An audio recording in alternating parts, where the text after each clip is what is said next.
off. Thank you, everybody. Start with Karakia. Kia tau mai te maramatanga, kia tau mai te rangimaria, kia tau mai te kaha, me te whai whakaro, tēnei kaupapa, me ka ki you. Thank you, Ron. We've got a smaller group today, so it's going to be nice. Hello. Right, let's have a look at that now. Okay, so we've got no apologies. We just have a declaration of interest from Councillor Walker in regards to item 8.1 regarding one of the community leases. So we can do that one separate, so she can be part of the other ones. Any late items? Nope. Can we just have confirmation of minutes from the last board meeting, please? I just need a mover and a seconder. Moved by Deputy Chair Hutt. Can I have a seconder, please? And seconded by Board Member Armstrong. Everyone for? Aye. Anyone again? Carried. Okay, so public forum, we've got 3 speakers. You have up to 5 minutes to speak. I'll have my wee timer on and we will be listening, but sometimes we're taking notes. And so if you finish within that 5 minutes, then we've got a bit of time for questions. So first up, we've got John Murphy in regards to the Motueka House new lease for possible youth centre. Kia ora, come up to the table and you're welcome to stand or sit. And then when you're ready. Is it 5 minutes when they're an organisation and they've registered? Well, we can do 10 because we haven't actually passed it in our standing orders, but I'm okay with that. So we've only got 3 speakers. Okay, I'm John Murphy. I'm a trustee of the Motueka Community Development Trust. And our major project at the moment is getting the youth space established. To give you a brief rundown of the history, and then I'll get Isaac tell you what's happening now with the space. Back in 2016 to 18, then Vision Motueka Group ran a survey to establish what youth wanted in Motueka. The number one was a safe, secure space for them to gather. From there, Motueka Community Development Group split off, I guess the best word. And in 2021, via Motueka High School, they applied for funding from lotteries, which was granted. We then went into a period of low activity. In 2022, the group commissioned Sports Tasman to run another survey, and again, top of the list, what the youth wanted was a safe, secure space. At the end of 2023, we secured the lease for a space as part of the Motueka Recreation Centre. And March 2024, we commenced with the employment of 2 people who work with youth, and the third one's just been employed. We always recognise that the space at the rec centre is going to have its limitations. And it turns out, unfortunately, most of those are right. If we get more than 15 people attending, the noise level in the room we get makes it hard to operate. You find different groups don't particularly want to be in the same space at the same time. So we always were going to look for a bigger, more versatile space.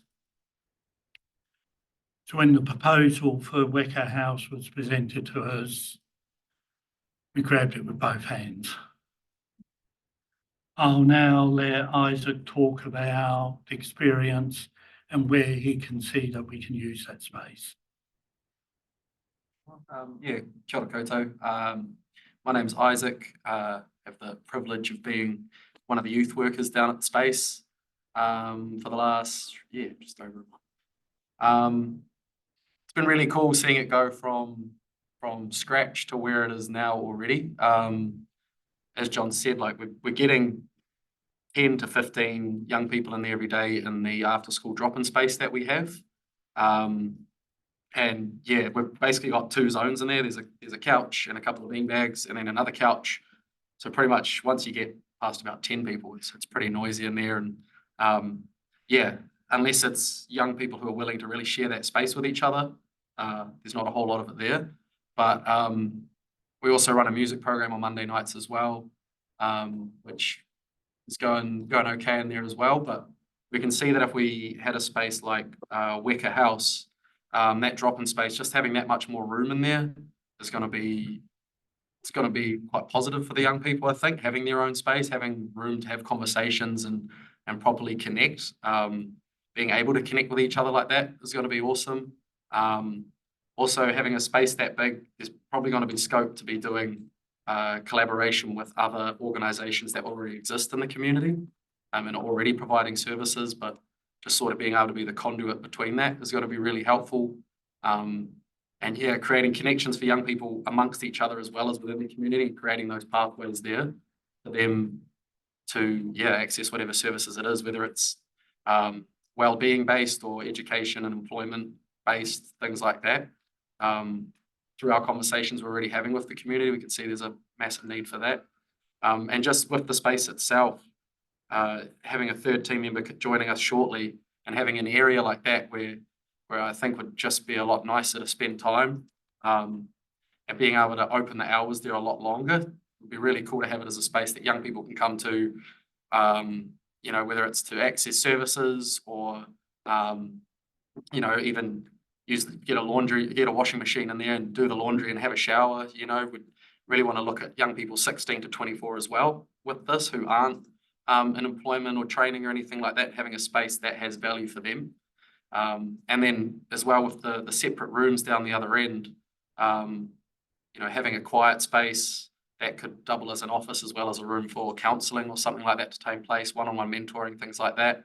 And even having like a creative space where, keep creating music, regardless of who else is in the space, because that's basically as soon as there's someone in our current room that isn't there to make music, then music's not happening because they're standing next to the microphone. So yeah, just having a bit more room to breathe, having more not purpose built, but fit for purpose facilities for what we would like to offer and what other community organisations are trying to offer as well. Yeah, it'll just be massive. Awesome. Really excites me to think about the potential for that space and what we can deliver there. That's pretty much as much as I had to say. Do you have anything else to add, John? Before I put it to the floor? No, I'll happily ask questions.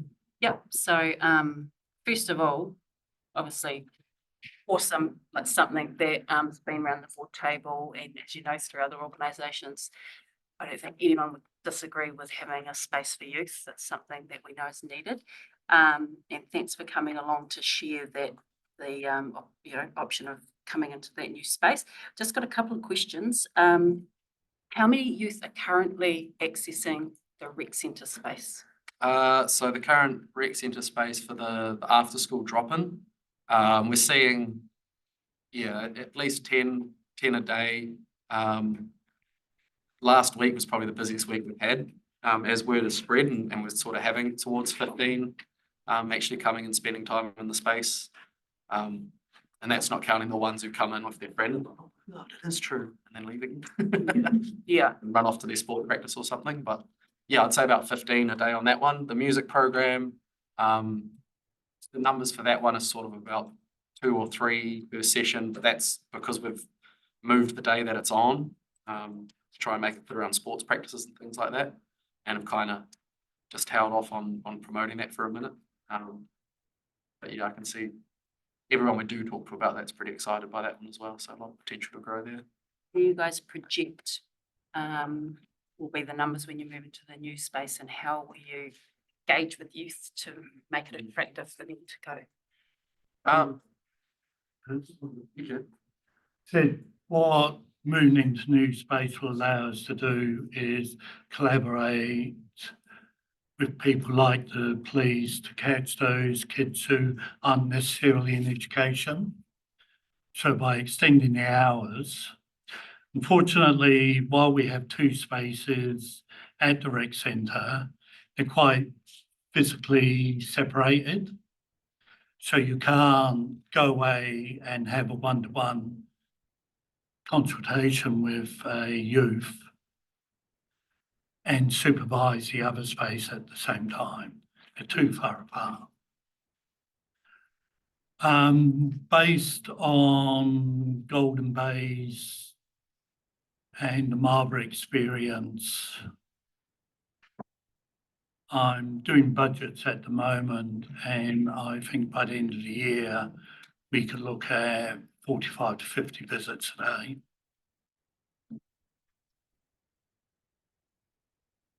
Part of which is going to be getting MSD level 3 accreditation, which opens up more programs.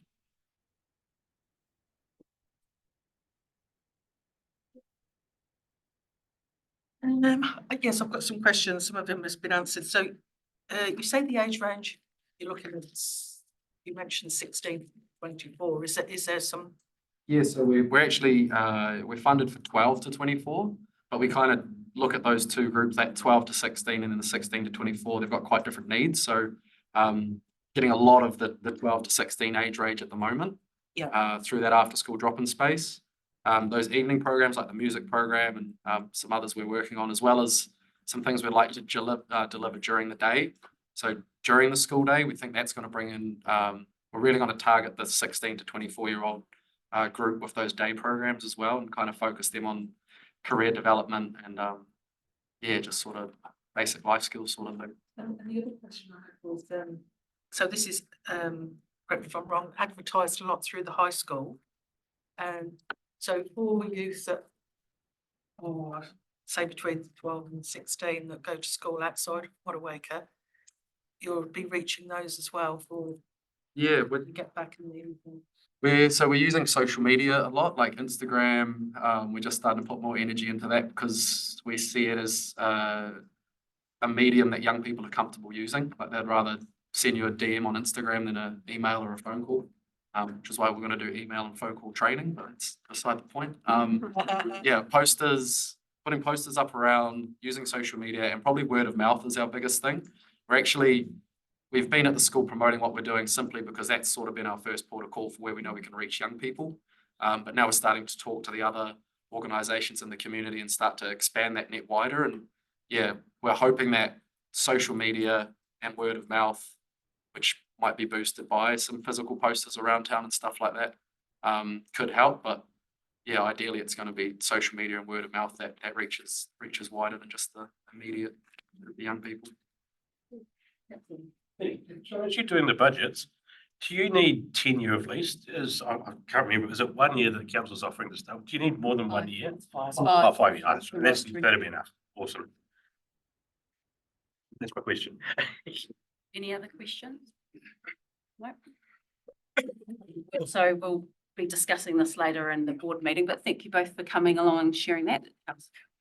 Immensely, and best of luck.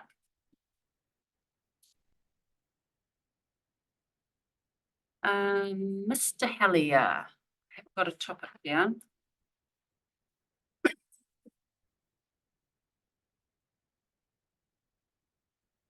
Madam Chairman, board members, councillors, ladies and gentlemen.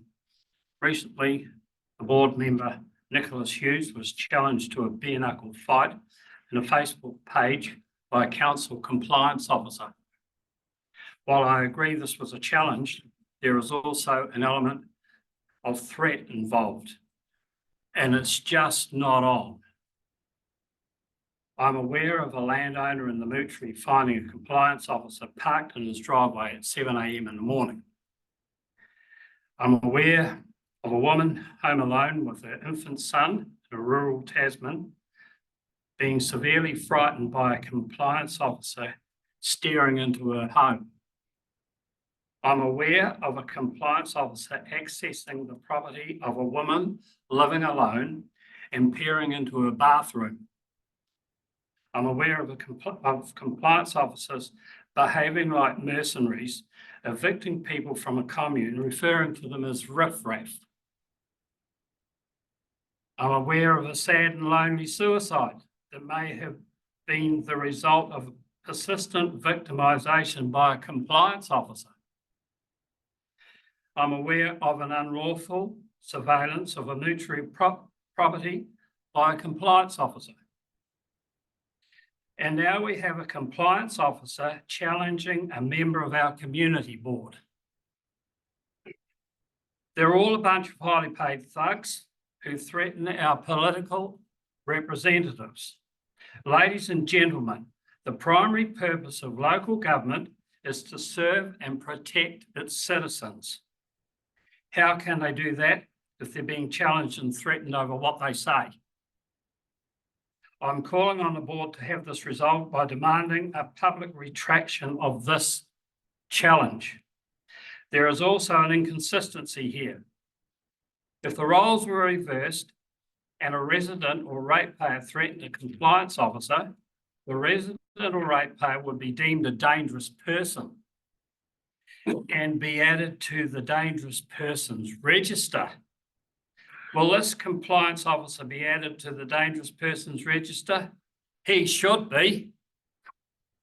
Will the board ask the council to ensure residents and ratepayers are advised to have support present prior to a visit to their property by this compliance officer? I'm also concerned about the photos in circulation depicting this compliance officer in various poses, holding various firearms in a manner which I believe portrays an insouciant attitude towards firearms. This raises questions about the competence of persons or persons who employ them. Can the councillors present raise my concerns at the council table?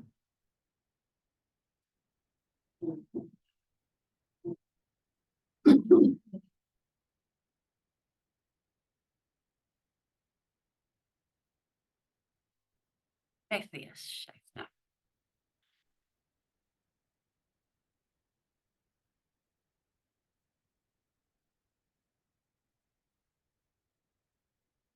Hold on, I'll just reset.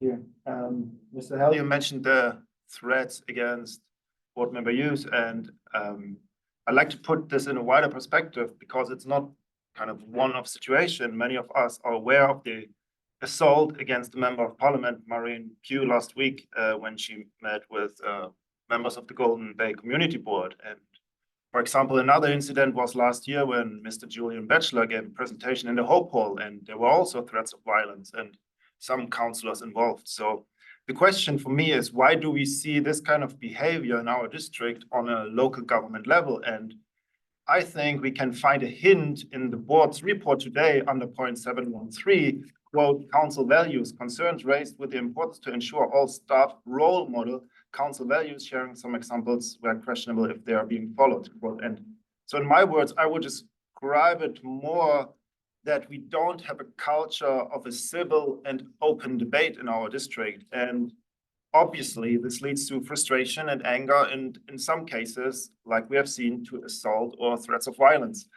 And that's exactly what I try to promote for some time now, that we have a culture of open debate. And for me, it means two things. It needs to happen in a place that is open to the public, but also it needs to happen with an open mind, so that different opinions and voices, yeah, we can all disagree, that's fine, but we need to listen to each other. And for that, I think it comes down to leadership, so that people can see how to have a civil and open debate on whatever the political issue is. And in this context, I would like to see that the Tasman District Council takes the opportunity and, as it said in the board report, to be a role model. But unfortunately, what we see is something different. For example, last year, the chief ombudsman said he expects all council workshops are open to the public, but the mayor, Mr. King, responded he doesn't care. He continues to have the workshop behind closed doors. And I even had a quick chat with him about this issue. And I suggested some sort of a compromise that if the workshop has high public interest, like the one we had for the 8-wheel caravan rule, but he's not listening. He just said no further discussions. Another example regarding the chief executive, Ms. Ray, as you are aware, there were some concerns around the code of conduct policy for this board, and I presented a document with reasonable amount of evidence, I would say. And her response was she is not even willing to look at it. And for me, that's clearly the opposite of having a civil and open debate. Or another example is Councillor Mauro, you probably remember when I gave the speech in the Environment and Regulatory Committee meeting I think it was back in March, about powers of entry to private property. And you asked me for the court case that I referenced, and Councillor Hill said, yeah, sure, you will get an answer to this question. Now what is it, 3 months later, still no answer. And instead, once again, this is a complete refusal from council to engage or address an issue in a meaningful way. So I would say there's always the same pattern, like not engaging, not listening, and not having a civil and open debate. And this clearly leads to frustration and anger. And I personally would be not surprised if we see more kind of threats of violence that we have seen last week or on Facebook against a board member, because people just don't know how to voice their concerns. They are not used to it. They don't have role models. That's the word in the board's report. So going forward, what I like to see is exactly what's in the board report under point 713 to be a role model that we are all of us, councillors, board members, staff, and we as the community, that we are role models and that we promote a culture of civil and open debate. Thank you. Did you want to table your notes? Yeah, I can do this. Did you, Mr. Hellier? Thank you. I hope you got my name on. Sorry, I'll jot that down. Make sure you spell it properly. Thank you. Okay, were there any questions for Mr. Shea? All right, so that's our public forum, and we don't have any presentations, so we'll move on to reports. And we have got Margot joining us via Zoom. I'm trying to. There we go. So we are on page 4, the board report of the, agenda 8.1. So I'll hand it over to you, Margot. All right. And can everyone hear me well? Yeah. Yes. All right. Excellent. It's a 12-page report. Hopefully you've read at least the recommendations and so forth. It involves originally 6 groups, but right here at the beginning, I need to let you know that the Motueka Community Garden Trust, we're going to leave that off of this report because we had a meeting last Friday with them, and we're now taking a different path with that group currently. So I will at some point in the future hopefully get back to you about that. But that's now everything regarding that we're not going to talk about in this current report. So the 5 groups are the brand new or relatively new group that you heard the talk earlier in the forum, the Motueka Community Development Trust. And that's in what formerly was called the Motueka Neighborhood Center in the rec center site. And over there in the same site, we've got the Motueka Highland Pipe Band. They share a building with the Motueka Community Brass Band. And then in that same site, we also have the Motueka Army Cadets. And then over on Memorial Park, We have what used to be called, and they're starting to call it again, the Motueka Sports Pavilion. And that's the local Motueka Athletic Association Football Club, as well as the Motueka Rugby Club and Motueka Athletics. The three of them share that building. And then the last group is, again, a shared situation, Senior Net Motueka and Motueka District Toy Library, again, over in Memorial Park. So those 5 groups, I'm asking for your feedback and for your support for Nick Chin to sign new 5-year leases with these. Of course, the Motueka Community Development Trust, that's a brand new tenancy. We've never had them before, but the other 4 groups have long-term occupations. A couple of them never got around to signing a lease with us. We were always disappointed with that, but there are new committees with most of these groups now. All of them now state that they're willing to sign a lease, and we're very happy and excited about that. So hopefully that's a good synopsis, but if anyone has any questions, I'm happy to take them. So just to clarify, it's the Motueka Football Club and Cricket Club and Oh, Athletics. sorry, I apologize. Yes, cricket. In my notes, I wrote it wrong. I'm sure apologize. rugby would love to play on those fields. No, They do it, Mr. Yes. Kirby, basically. Councillor Madu. cricket, yes. I got a couple of questions, Margot. Mhm. The first one, I've just been scrolling because I couldn't find it, but 4.7. So you take into account the board's feedback, but Nick's going to have final sign-off. What's the process if the final sign-off changes from what the board endorses? Does it come back? I just find it really funny that you asked the board then say that the final decisions for the property services manager. So you want to know if, for example, if you're all for something and Nick decides not to sign it, or vice versa? I'm interested in that if the elected members make a recommendation and then that's ignored. I'm really interested in that dynamic. Well, I will just tell you what I have been informed and instructed, that because all of these leases are on land held in fee simple and not on reserve land, they're governed by the Local Government Act 2002, and Nick, as the manager of property services, has the final say, supposedly. This is what I'm told.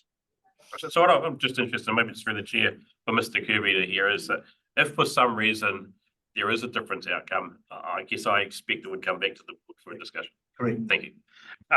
And the other one is, I'm happy to move the recommendations, by the way. We want to separate them out now. Oh, okay. The other one, in terms of Wicker House, I'm interested that the council now have the building and just didn't give it to them. Because the council never owned Wicker House. Correct. No, Sport Tasman did, because I did the Right. transition. Right. So I'm just interested why the choice wasn't given to give it to the new charitable trust and for council to own it. But anyway, that's something you can have a discussion about, maybe with the person in here in the board. I think it's a good use of it, but I'm just interested why you have to own it when it would have sat pretty well on a valuation of a balance sheet of a new charitable trust. So it's just a comment. I think they're all good recommendations. I just don't Well, know. it may be that in the future that happens, that the new group purchases it from us. For $1, Margot, because that's all I paid for it. Well, and that's grand. We don't like owning these little buildings, and you probably know that. It's a lot of responsibility and expense. So just as some of I'd just be the, really happy if you have that offline, because I know from an organisation I used to work for, used to sit on our balance sheet as quite it was over I think it was $170,000 asset that sat on Sport Tasman's balance sheet. So if that asset is better sitting on a charitable trust for a great cause, just Mhm. encourage you to have that conversation, because I'm with you. I don't think council needs to own more little buildings. And the lease for these will be the community lease, which is the $200 or $300 plus GST, whatever that is, across the board. yes, Yes, this group will be getting the community group All of them. rate, which is currently all 5 of these, originally 6, yes. None of these is different like last time, and thank you for bringing that up. Thank you. These are all exactly the same. They're all community groups. I guess that segues into the question I have for you, Margot, is, so it was $300. The new fee proposed is 345, Yes, and that goes for bare land or buildings. So I just wanted to get my Correct. head around why a piece of land would cost as much as somewhere that's benefiting from a building. well, when we have this new policy, hopefully that in a year or 2 will come to be, that may be decided differently. But the tradition has been, for as long as I've been here, about 6 years, that it's just the community fee, whether it's a building or just land. I hear you and I understand. It seems as though it would make sense to charge more for a building, but that hasn't been the tradition. I guess it's just ease of processing. Possibly. Did you have something? No. Did you? Oh, just like to add that I think the $300 is actually, there's a lot of community cost over and above that Yeah. the council covers. And this is just like a token gesture for the year to use not only land, but maybe if there's a building there to use it as well. But as Margaret said, we can differentiate that in future leases. I don't think Margaret can hear you. She's leaning forward. Yeah, I'm trying to hear. Where's the microphone?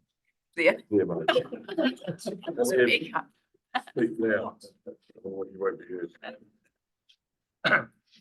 As Margot stated, the policy will actually probably differentiate that. But I think at the end of the day, when you start looking at it, you as the board would know that your communities need to have places, and we don't want to charge commercial rates, and there's going to be some decision made, and it may actually be that you revert back to the traditional one of $300, whether it's got a building or whether it's just land. Yeah. But just leave that with you for the policy. So it's moving to 345 according to this. Thank you. Yeah. Yes, councillor Walker. Yes, review, Madam Chair. Probably should have shared this right at the beginning, that with the Motueka District Brass, although I'm no longer the chair or anything to do with the brass band at all, my family will play in that. So if you want to do that as a separate resolution, that's up to you, but I'm not personally engaged at all. Can't call it that now. I'm not in it. Okay, were there any other questions from the board? No. So let's just separate those 2 out then, and we'll move the others, and then we'll do those other 2. I don't think you have a copy just because you're not personally going for that. So we'll just, No, I'm not, but you probably think I'm still part of it. So. all right, so we'll, Cost. it's made, I mean, it's clear, yes. Sorry, just throwing the cat amongst the pigeons here. With the meeting that Chair Graham and I had with the Community Gardens Trust, it was apparent that They've taken it off the agenda. Margot's asked us not to speak to it, so through you chairs, it's appropriate to continue. it is, because my question is, do we know that the other leases that are the other 6 Oh, yeah, good point. are happy with their lease that they've been offered? We only Yes, know the other one wasn't happy because they approached us. Yeah. Good We point. met with all of these and we stopped by the garden. It was unfortunate that it wasn't told to us directly at the time, but that's fine. They were comfortable coming to you as board members and having a meeting. So we were glad that that happened before this board meeting. But all of the other groups have state that they want. Many of them want to apply for grants for their buildings to tidy them up. A lot of these buildings are getting a little older and they can't do that without a lease. So every one of these have stated to me and Richard Hilton, who came with me, we visited all of them on site a couple of weeks ago, and they all stated that they wanted a lease. happy with their lease. Okay, so, let's just exclude the top one for this first motion. So we'll just do two separate motions. So the board, receives the leases from B to F. So this is on page 5, excluding, letter D. So do I need to go through them or am I quite clear?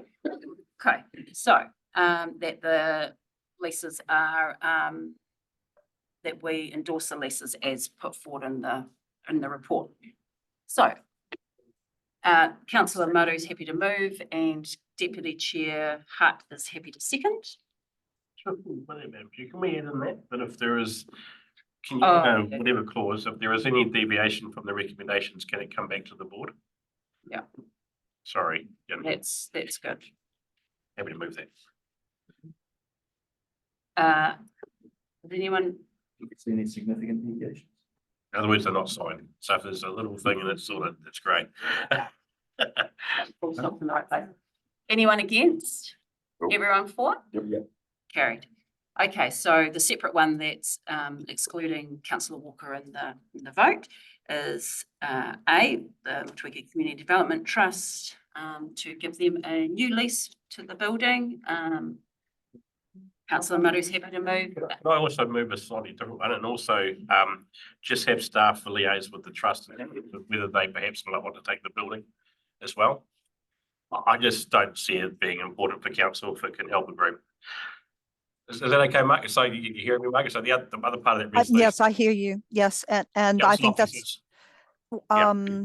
Tony sitting behind you. Tony has Oh, been yeah. dealing most directly. I don't know if he is giving a right. report and maybe he can answer some of your questions. He's been dealing more directly with that in the building than I have actually. Yeah, so you don't need to just put in the resolution, you know, if it's something that both parties can work out, it'll be a good thing. I hear you and I agree. And that's seconded by Deputy Chair Hutt. Everyone in favour, say aye. Aye. Anyone again? Carried. Thank you. Thank you, Margot, for Thank you. report. Thank you very, very much. I'll sign off now. Thank you.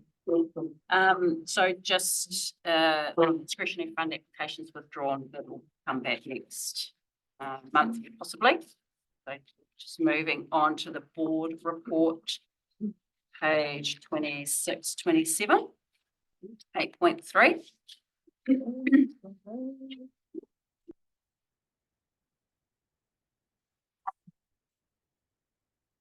Okay, so let's have a quick squiz through. Is there anything? Yeah. 8.2.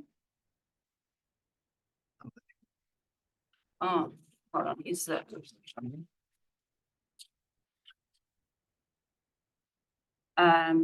We've withdrawn that. Oh, sorry. Yeah. Sorry, I thought you meant one again. Okay, so yes, I'll just give you a quick update from the community voice stuff. So I did meet with the large group of youth at the high school. I haven't purchased the giveaway, you know, for them to feedback and give away yet because I need to get a few more voices, but I did do the kai, which as you can imagine was greatly appreciated and kept them hanging around to the end. So there's a whole lot of papers with all their voices on and it's actually, to be fair, it's going to be quite good for the high school to read that. So I'm going to set up an appointment with the senior leadership team there. You will have had update as in progressing to the next stage, which is a couple of months away, and I'll keep you in the loop on that. I've also had a phone call from MOE today, who was sorry they missed it. So MOE and Ministry of Health are both keen to do a meeting in preparation for that meeting. So I'll loop you guys through with that. All the invitations have gone out to the ministers. And then point 4, we will come back to that. So that's the journey Janie said in signage and safety. So we'll come back in the next meeting and question marks still. I could probably give you an update on that. Mhm. The owner of it is not DOC or council, Mhm. but we are going to be putting a sign up, just warning people about the safety issues with it. And it won't have a council logo on that sign, it'll be just a normal sign. Largely because our legal people are telling us if you do that, then you can almost claim ownership if we don't own it. Mm. We do know who owns it. We don't pursue that any further because it was abandoned some time ago. If it was removed on a move, there'll be just as many people opposed to it being removed as Yeah. those that want it removed. So I think at this stage, just to state that the ownership is not council or DOC. Question, Councillor Kirby. It's been discussed that there is part of the Janie said, I think it's towards the rear end, that there's a part that is literally ready to fall off. So we're going to put a sign up. So if somebody gets hurt by the said metal that's coming out, So there is. and that's what the sign will say. Yeah.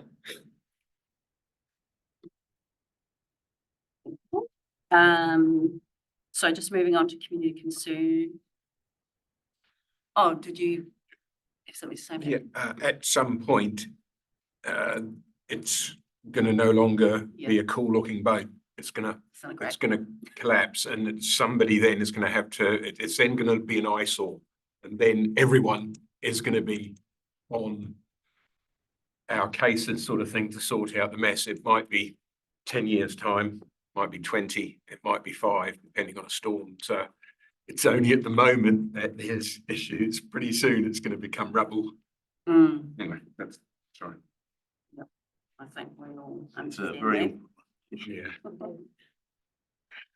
Okay, community concerns and opportunities. So we've sort of touched on the community garden stuff. Trees, I've had a few trees issues. Councillor, just upgraded you, Deputy Chair.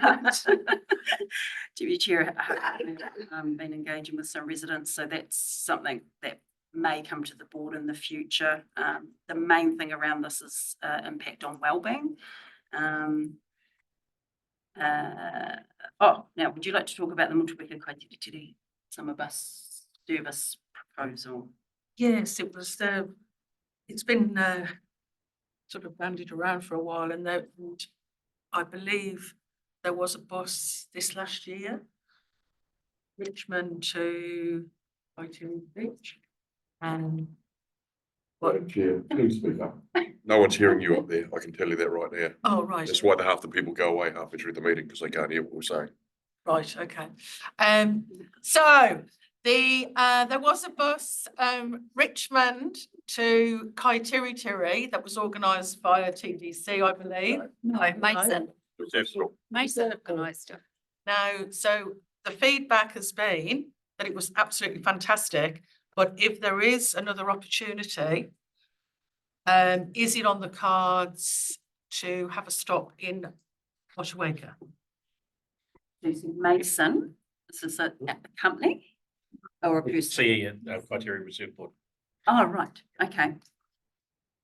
So it's interesting because the board submission was not to have weekend services, Say that. and that would have been the link. So the board submission to long-term plan was not for weekend public transport services. To town. Because that would have been the link of the bus if there was potentially going to be one.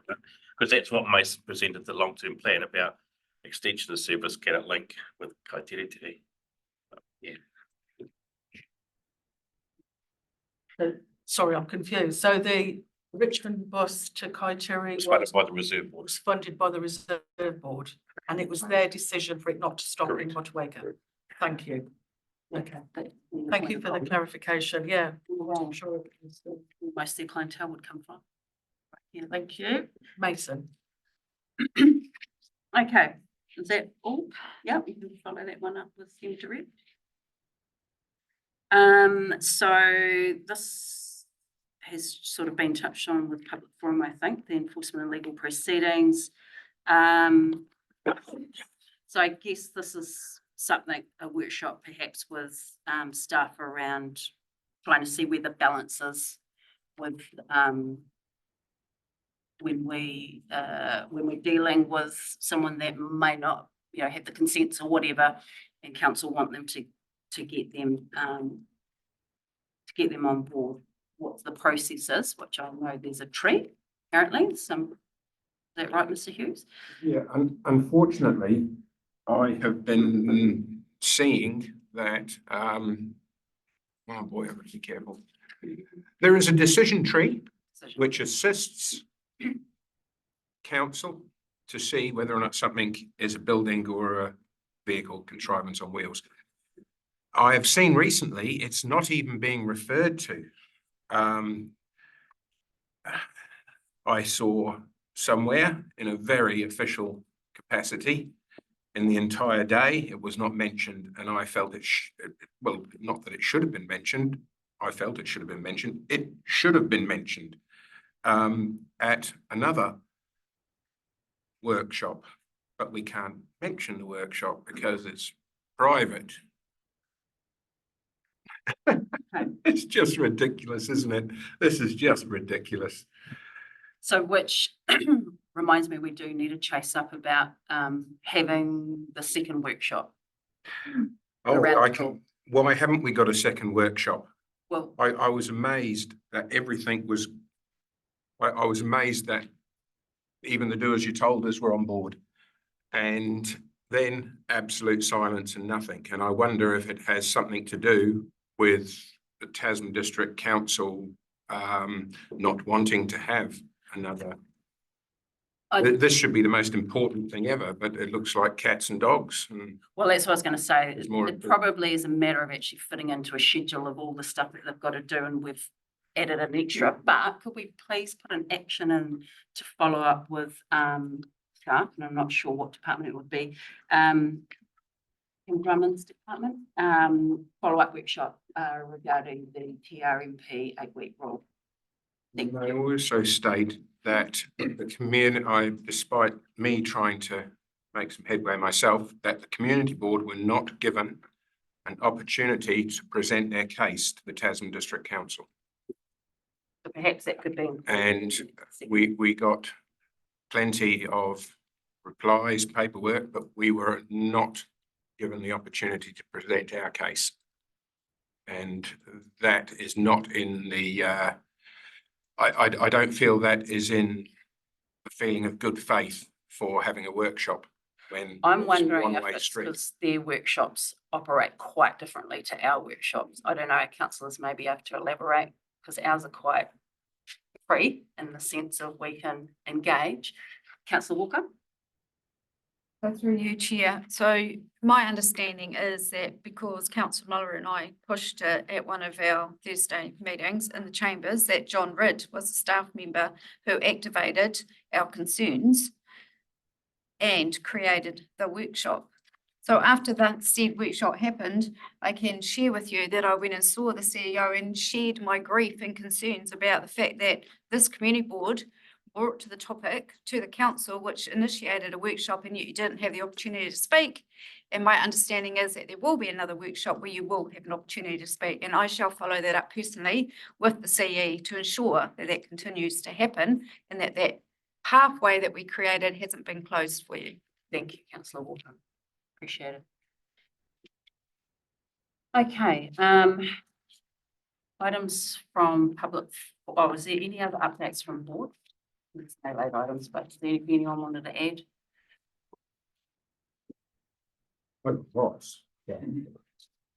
Let's leave that. I'm sure you're all quite aware by my emails. But perhaps if I could just bring up, there is a serious issue with the lack of not so much responses, but the lack of information being released, answers, that sort of thing. I am seeing it from other people, and of course I have witnessed to it myself. In fact, a couple of recent questions, wanting information.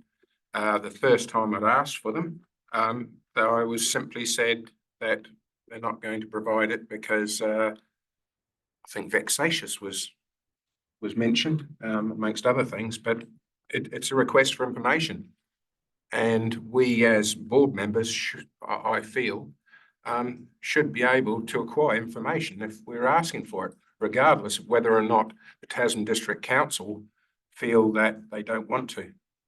I suppose at this stage, although I'm not very good at it, I have to lay a complaint with the Ombudsman. And I think that a board member having to lay a complaint with the Ombudsman simply because he's not getting the information he has asked for by the Tasman District Council, I think there is a serious failure somewhere.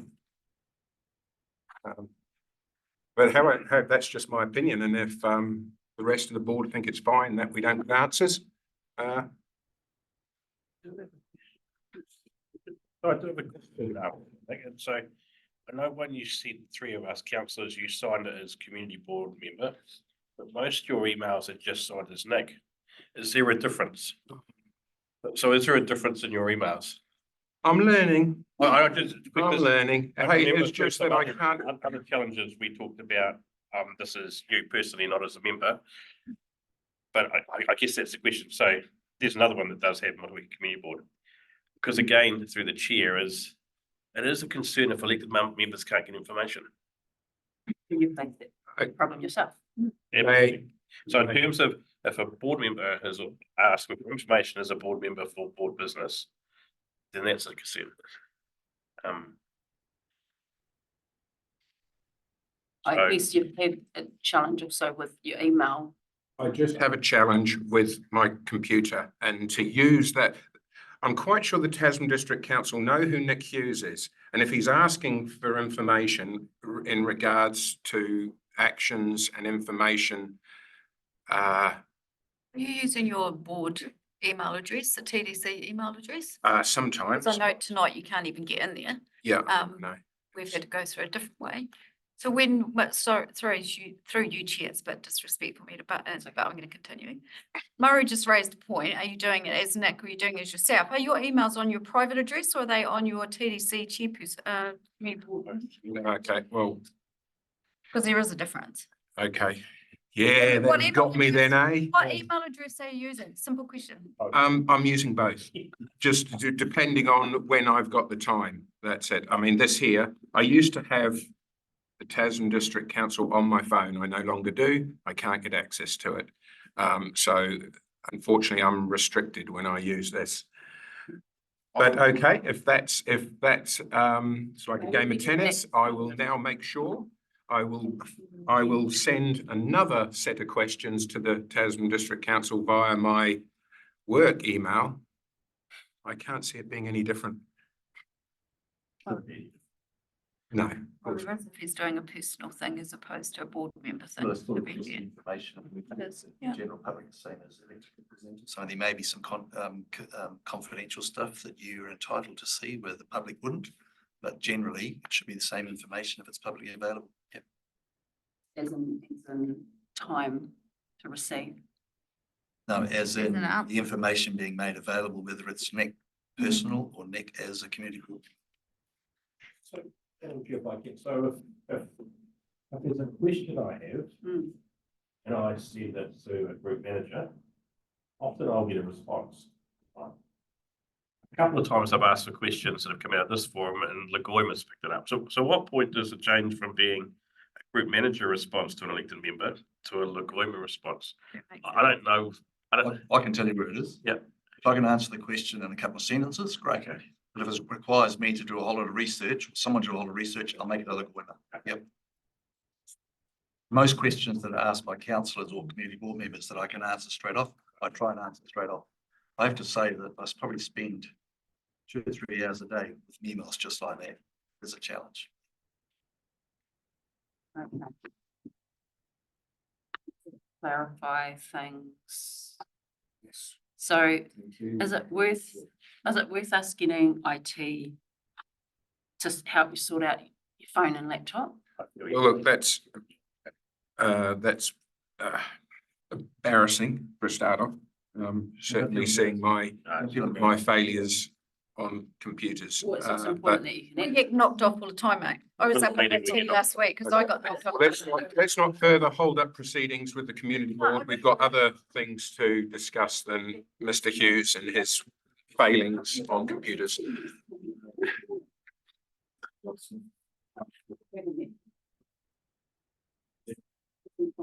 Moved up? Yeah. Oh, over me.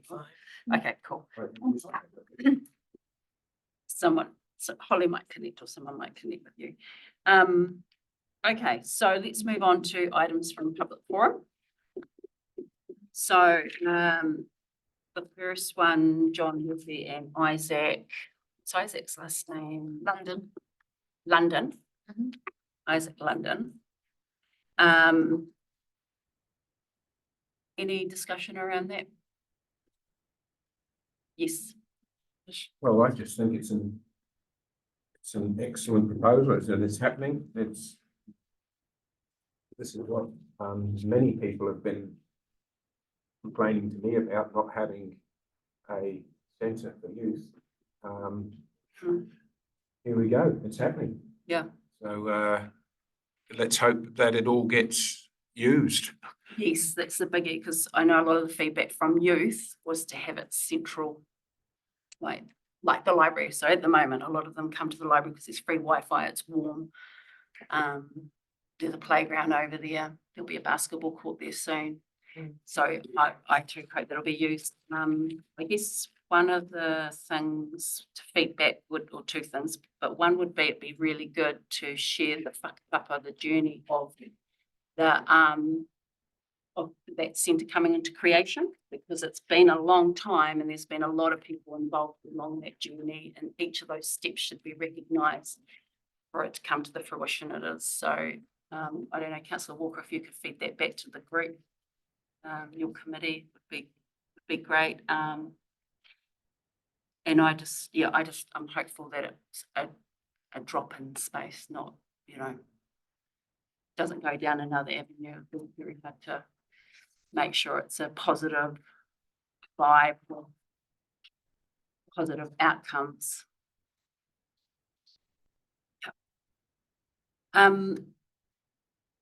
Mr. Hellier's topic around those threats and provided some examples and asked for a public retraction of the challenge, which I assume is the challenge to board member Hughes. I think, didn't we already raise that with the CE anyway? Yeah, once again, a bit embarrassing because I am the subject matter here. I feel that this whole situation has been from the relationship I have with senior management at the Tasman District Council. And I believe that no one person is specifically at fault here. I believe this is just all part of a culture which I've spoken about for the last 5 years. And unfortunately, there's been minimal or no communication to try and change or better the culture here, which is the reason why I'm sitting at the table today, is to try and change the culture. Yeah, sorry, that's the until we have our representatives, senior management actually sit down and talk about things, nothing's going to change. That is something that we are working towards. It's just there's a lot going on. I'd like to thank Steve Manners for acknowledging things, and John Ridd for going into bat, trying to get information for us, and over the workshop. So yeah, he's listening, Steve. Yes, so that is something as a board we were going to chat about after our couple of months ago when we had that meeting. And Mr. Schaffner's was along the similar line around council culture, role modelling, And also a request for a court case out of the Victoria, was it? Oh, you've got the court case. Yeah, Okay, I just asked, yeah, so Mr. Schaffner gave me the decision, okay, but there was a request to the regulatory committee at the same time. right. And is that sorted or not?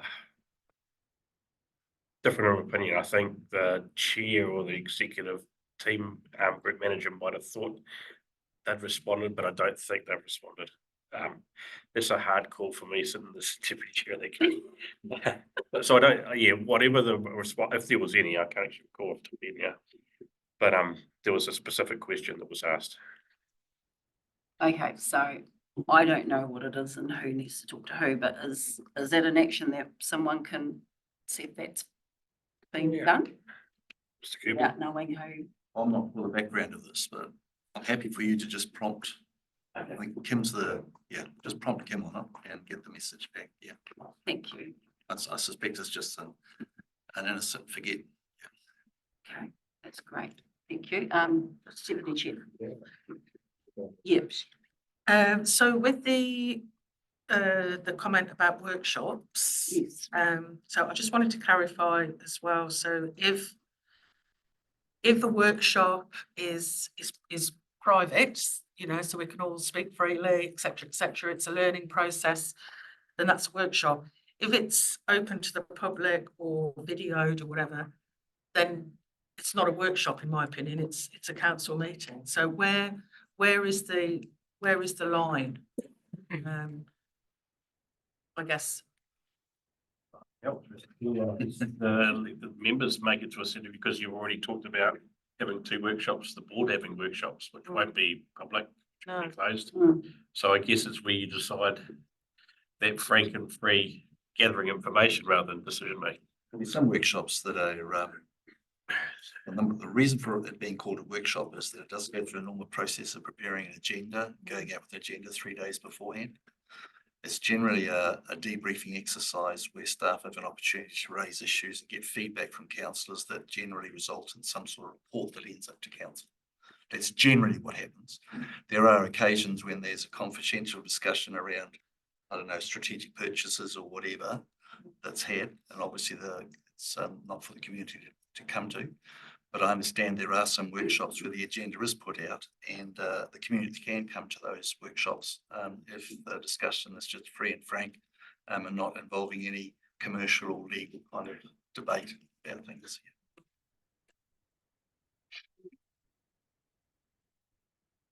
I think, sorry to go on about this. So, because I think we voted, I could be wrong, right back when we were first elected in, we said that workshops, we felt more comfortable if it was in a private setting because there's no agenda, you know, we can flick and change. There's no rules as such. It's more open, it's more relaxed. Whereas if it's public, it's a bit more restrained, in my opinion. So that's what we voted for, and that's why we have workshops behind closed doors. So And I to think the speak. clear thing to make on that is that the workshop cannot make decisions. It's Have a discussion. that's right. We get a general feel of what the elected members think. Then that gets put into a report with all the issues and then you make a decision based on that. And that's when it goes to the public. I guess I'll come to you in a minute, Councillor Dallin. I guess for public, if they haven't been taken on the journey of how we reach a decision. So sometimes what I've noticed going to the council workshops is there's lots of discussion, which is actually really good, robust discussion. And then they go to the formal meeting and then there's no discussion because they've already discussed it. So then the public are like, well, how did they reach that? And there's some steps along the way that are actually quite valid. Like, because I might have been thinking one way and then I've listened to everyone and I've thought, oh, actually that makes sense. So that's a good decision that they've made. So I guess that's where the downside of our workshops not being open is we're not taking the community along with that process. But I agree it can also stifle our ability to get into discussion because we're we might not want to ask some of those questions or debate something as freely as we would when it's in closed doors. So it is a bit of a balance. Yeah. The previous council, they did have a workshop like that. They were encouraged to have the same discussion in the public forum. So that the community could hear the background to it. So that I haven't heard that promoted with our council, but it's certainly something that should be encouraged. Yeah. So that if any particular debates held in the workshop that the community would be interested in, the councillors should raise them and say, listen, we discussed this, and this, and you know, you can put your views on, and then you can see some of the background of the decisions that are being made. Yep. That's a good idea. Yeah. Yeah. Councillor Dowler. Yeah, I was just going to talk about the workshop. Like, I use a classic example of the land we purchased on King Edward Street. That had to be workshopped by council before we went any further because of the amount of money, how we were going to raise it. It had to be confidential because there are other interested parties. We were dealing with the landowner backwards and forwards. Total negotiation, which had to be kept in a situation where he said, if this goes public, you won't get it. Yes. So the negotiations were done to a point, then it came to the council workshop, community board, etc. Then the decision was made to purchase. That's an understandable. Yeah, and that was pretty crucial. Because Mr. Kramer, who sold us the land, was straight up with me on the phone when I first approached him. This better not be public. And I said, that's fine. Yeah. So that's how it progressed. But just one more thing. Mr. Hillier did ask for a retraction. Yes. So what will happen regarding that? Will the community board ask for a retraction, or what will happen? Well, that's why I just wanted to check with Julie's around, because he did raise it with the CE. Was there, but thanks for bringing us back to that, councillor. I'm going to have to disagree with Mr. Hellier. I feel there's another way of going about this. But as I said, for me, there's a specific issue, but then there's the overriding issue. Okay, this just what was said is just indicative of the culture that people in our district are facing. And So that's the bigger that's the issue big, that we're gonna and that's what I later. would rather address more than the specific But I item. guess And I've already raised that with the CEO. But if we do address these as they come up, then that helps deal with the bigger. Do you know what I mean? If we are just going, oh, well, that's another one, that's another one, that's another one, we're not actually going to get any traction. So my question is, you did go to the CE by email about this incident, I believe. Yes. Yeah. Was there a response? No. Okay. Steve Manners. It's a smiley face. So you're not taking up the challenge, so I can't sell tickets. Oh, don't worry, that's been said. That's been said. Yes. So I didn't see was it Facebook or whatever? Yeah, it's So was that this individual personally on his personal Tasman District Council page? Personal. It's discussed. Yeah, it's. I think at the end of the day, can I just say Yeah. that particular incident has been dealt with.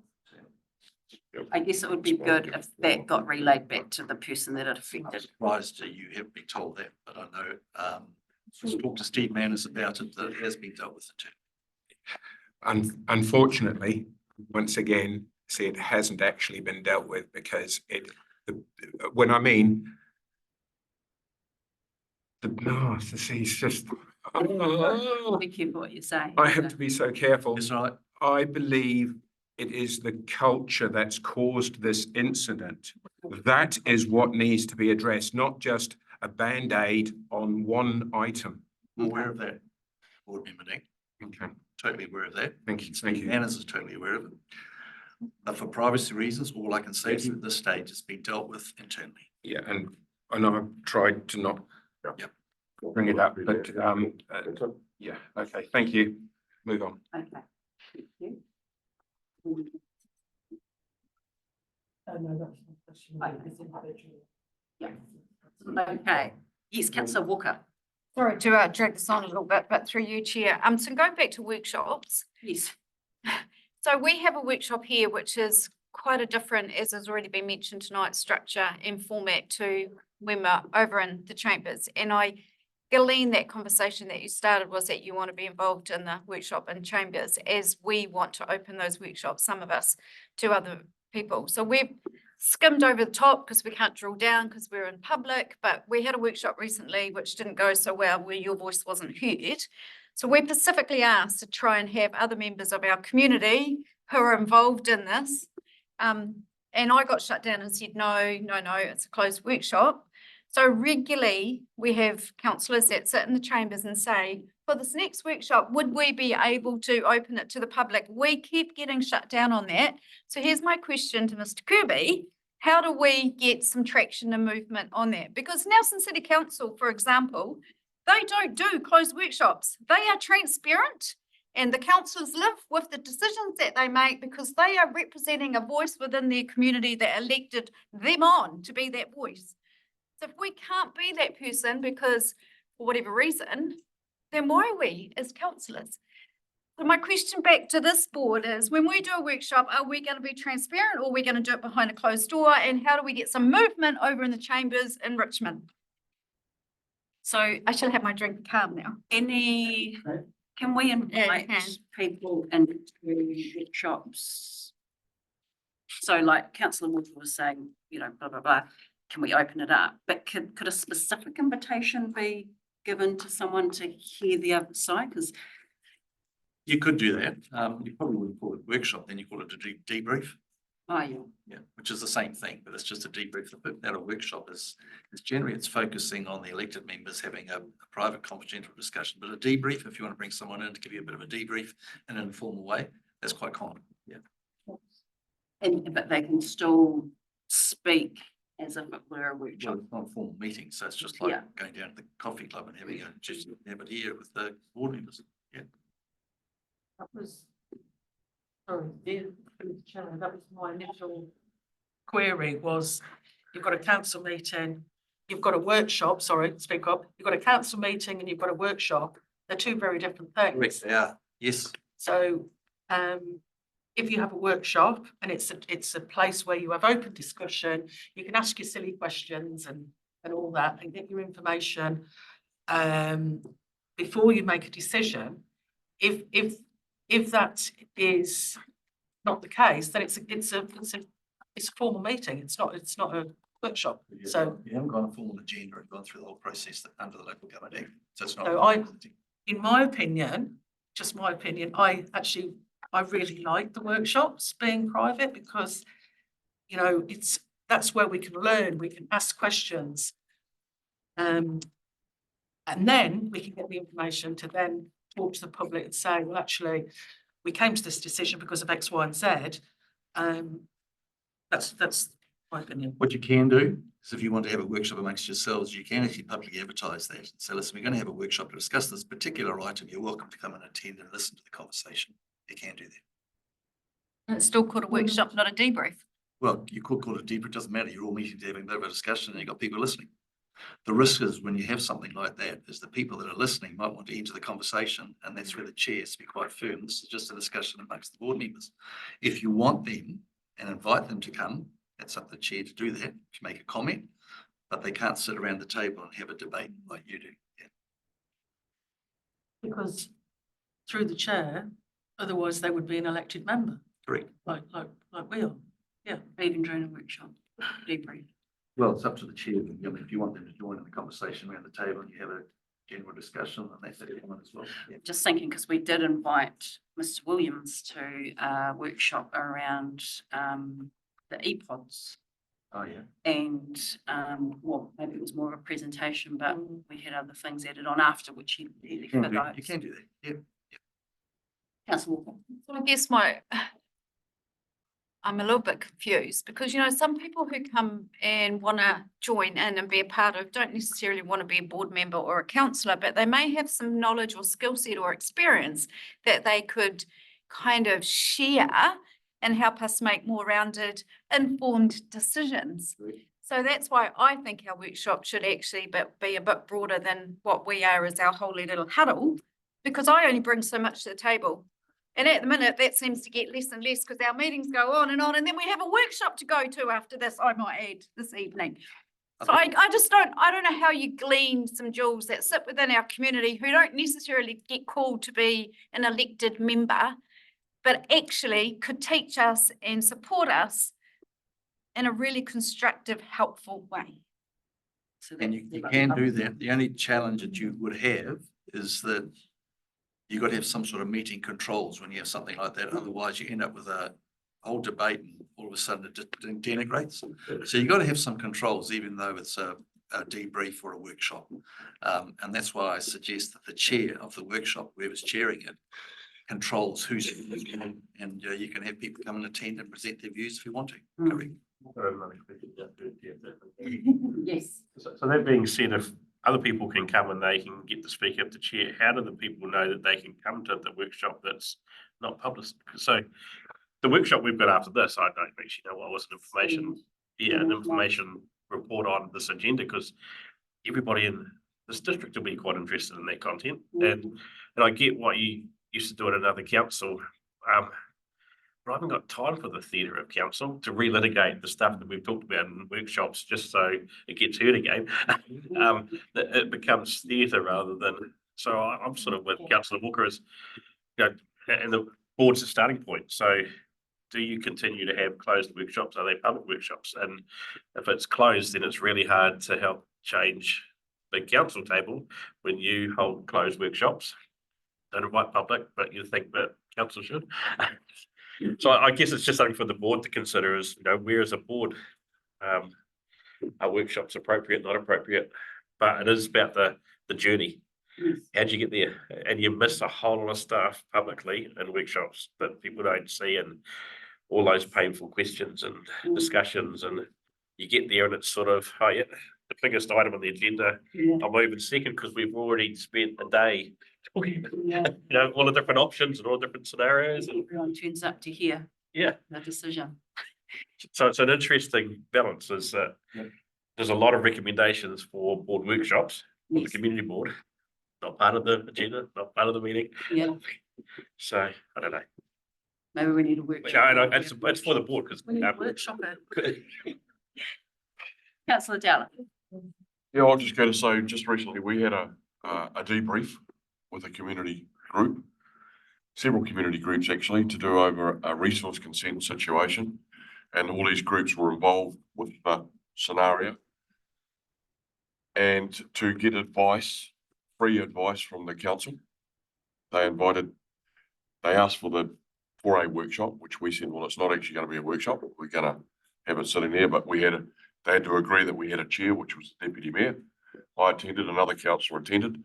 We had a couple of staff turn up with their advice, and about 8 of the group turned up, and they were able to ask questions, and they got direction of how they could go away and solve the problems that they have created with the resource consent, and they walked out of there totally happy. Now, we wouldn't want anybody else in the room because I can see, because it was to do with fuel, I'll put it that way, I could see protesters turning up and banging the back door room, and we didn't want that. We wanted a frank discussion with the people. You need to do this, you need to do that, you need to do that, and you need to do that. And we'll all be happy and shiny for Christmas when they want the situation sorted by. So it was a debrief. I learned a heap out of it because they were talking about where they were going and how they were trying to do stuff. Our staff learned a lot out of it, but there was a line in the sand that they had to come up with the stuff. So that was a debrief. It wasn't a workshop. It wasn't a council meeting. And it worked very well. Went for 2 hours. Yeah. No. All right, so I guess we do have an action in here to talk about standing orders and stuff like that. So maybe we tack on a discussion around opening or closing, or what needs to be, what would benefit publicly. Okay, so we'll move on to our actions list. So page 29, bins. How are we going? This is for the Thorpes Bush bin wrap. So the art teachers at the minute have So the youth council promoted a competition within the school for some design work, and the art teacher currently has 3 or 4 pieces of art that are being judged at, well, processed at this minute. So hopefully by the end of this term, we will have some answers moving forward and the actual product to take to image creators to get our bins wrapped. Okay, awesome. So We're about we'll slowness. probably know by next meeting then. It's end of terms in 3 weeks. Oh, no, maybe we won't know. Great, that's awesome.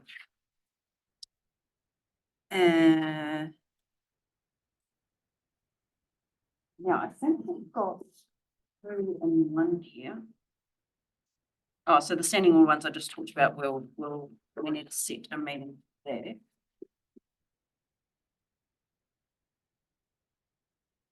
It is very hard to set a meeting with you guys. You're very busy. Acknowledging. So let's try and lock that in, because we've got quite a bit of stuff we need to get through. Now, the next one, Motueka aerodrome noise complaint. Is there any, so the last update was that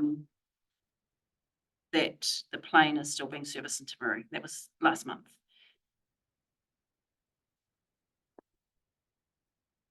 They have found some other issues with the plane. They've had to order some additional parts from overseas to cure the issues. Mhm. Some parts are able to be made locally down there, but these other critical parts are on their way, so that plane may be another 6 to 8 weeks away from being put back on the ground for its pre-test for going back into service, and then it will come to Motueka. That was the latest I've been told about 10 days ago. Thank you. And I think this one's encroached in the wrong one. This is the monthly meetings. Friday the 28th, 8 AM, what we complete, it's arranged. Where's my diary? So not this Friday, next Friday, 8 AM. Oh, that's Matariki. On the way, it's bank Hey. holiday. Sweets. Is it a big holiday? Yeah, it's Oh, it's anytime then, all right. Go when you move it again then. I'm in Folkestone.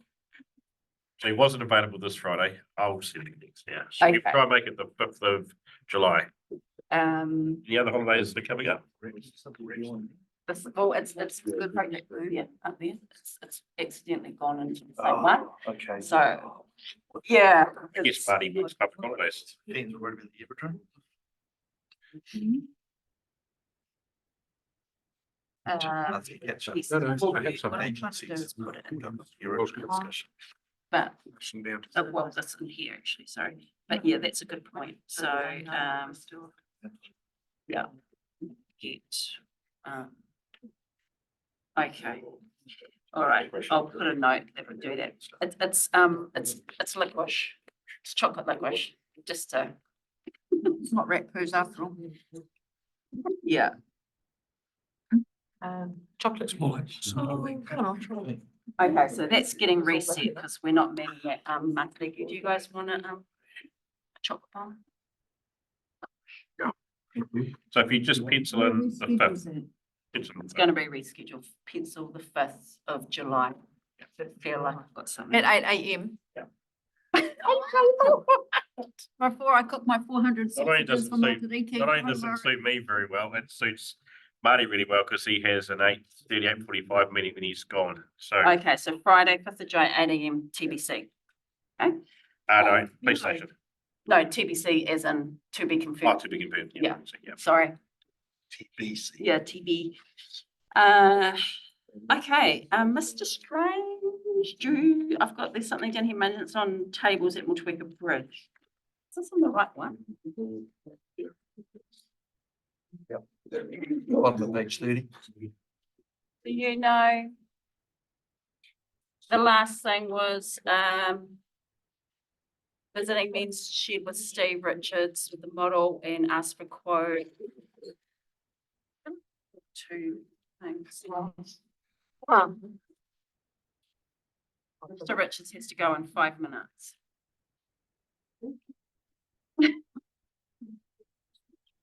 Cubic, Mr. Richards Cubic.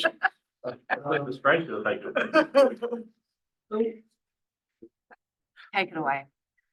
So, yeah, I'm confused about this as well. I We thought might we have dealt two with this. It's under the Motueka Bridge stuff. Yeah, I thought we agreed that that was, I didn't see that I still had to liaise with Mr. Kemp. So I apologise, I haven't liaised with Mr. Kemp to see if they do maintenance. I assume that's what. Strange. Yeah, I know. Not sure wrong. I think this is wrong. I think. Mr. Kemp is the man who specialises in accessible seating. seating. Oh, that's right. Yeah, not down there. Yeah. Okay, so, But I think I think the maintenance of the Motueka Bridge tape, I think that's gone. Yeah, yeah. it's been- not our reserve. No, so I think we've got a bit of. So I think it's the rivers. I think we agreed that it was rivers and they don't generally Yeah. do too much there. So the heading is probably around Dex reserve seating. And yes, Steve and I did go and talk to the med shed. Yeah. And I actually rang, I think you gave me you texted me his number. You mean me? Yeah, you, Yes, I sorry, did. I did, through the chair. because he hounds me, Mr. Or Kemp, does he? in a nice way. Shall I change that to him hounding me? That would be really nice. One less on my back, even. So I'll try him again. Okay, so the update is Mr. Strange will follow up with Mr. Kemp. And that's just in regards to his designs with disabled kind of seating or accessible seating, just design considerations. Of Aging Forum, Okay, 7th of July, TDC Chambers. You could see him face to face. there you go. Okay. Right, it's a Sunday. Sorry, 7th of July, got the wrong date. 9th, maybe. It's Tuesday. But Mr. Richards, the real Mr. Richards, he actually did send through The a real- photo of the tables. Pretty quickly, and I guess that's in the next update about the library landscape. Oh, yeah. So, yeah, we're working together with kind of, mirroring what we might do with the landscape design over at the playground. And and sort of the planting as well, Nice. depending on how we go with, I'll talk about that with playground stuff, but, Awesome. And I don't know why your name's against all these. I think you just put your hand up when you. just because I'm here, I think. About the Twin Oaks, but that's the update of that at the moment is the residents are going to liaise with the arborist. It's Lynn dealing with that. No, but it will potentially go back to Lynn. Yeah. So there's a council arborist, can't remember this. We use a consultant. Yeah. Yes. So he is potentially going to do another assessment in July. Okay. Then the other arborist that had a look will liaise with the residents. And then hopefully we can connect the two. Lynn's all aware of this. We did have a discussion. Yeah. Today. It's something that we thought maybe we could have a chat. We could probably call it a workshop or a debrief. Yeah, So maybe a debrief so the residents could can with- come. well, we could talk about the issues around trees or some of the issues that, because this isn't a protected tree, I'm assuming. These are two protected trees, Oh, there you these go. specific ones. Okay, yes. Okay, Yeah. that's quite different then. Yeah. There's a whole lot of stuff Yep. going on. And with what that whole category they scenario. are. Yeah. Yeah, if they're category A, you're pretty restricted in what you can actually So I do. think it's more around working with the residents, trying to find a compromise without compromising the tree. That's right. Okay. Yeah. That sounds good. So that's why I was, Yep. trying to engage on the outside. So yes, perhaps if we put an action. We we could, will I mean, if have a through the chat. chair, if there's some discussion around how we approach trees, that's something that we as parks would like to do with representation from the community board. And then that's a real kind of message to go, okay, if something comes across your table, you know, at least you can deliver a message, which we would be delivering anyway, especially if they're protected trees. Yeah. So we would welcome maybe yourselves to come and have a chat with, so Steve's really knowledgeable, Lynn and Richard Hilton, who has to deal with, we have to deal with protected trees a lot. Mhm. It's yeah, if you're buying a protected tree in it, you should know that there's a protected tree there. So you have delegated authority as a community board to remove trees that are not protected. We do. I love trees. We all love trees. And to replace trees. Yeah, we do actually need to have a discussion about that because the last email back was that we, for every one removed, we replaced 5 to 6. And I do not recall the board I recall lots of discussion. saying 5 to 6 trees in the same place that the one got removed, because that just Same sounds. place. They'd have to be in the same place. So it's pretty poignant that we do have a, let's, like we did last time, we're talking about our projects. We found that beneficial, you guys found that beneficial, just talking with us staff. Thank you. We're actually credit at the moment because we've been planting hundreds of trees the last couple of years. Mr. Strange will organise a discussion with the board around trees. General approach to maybe the protected trees, what are the, what can you do, what you can't do? I mean, there's a whole lot to do to maintain them. What's the approach to trees that might be in roadside berm? They may be in, you know, because we manage that for transport. So we, you know, we have a responsibility to look at those trees and, you know, are they fit for purpose? Are they, you know, are they dangerous? Do they, you know, cause problems with sight lines, that sort of thing? And those are the kind of considerations we can talk about. That'd be great, thank you. Just gonna adios to. Adios, amigos. Just speak out quietly, just carry on. No, we'll watch you leave. Watch that trip over. So, stay there because we've got the special project soon, but, that's the actions. Councillor Ellis, did you want to take the 2IC? Sure.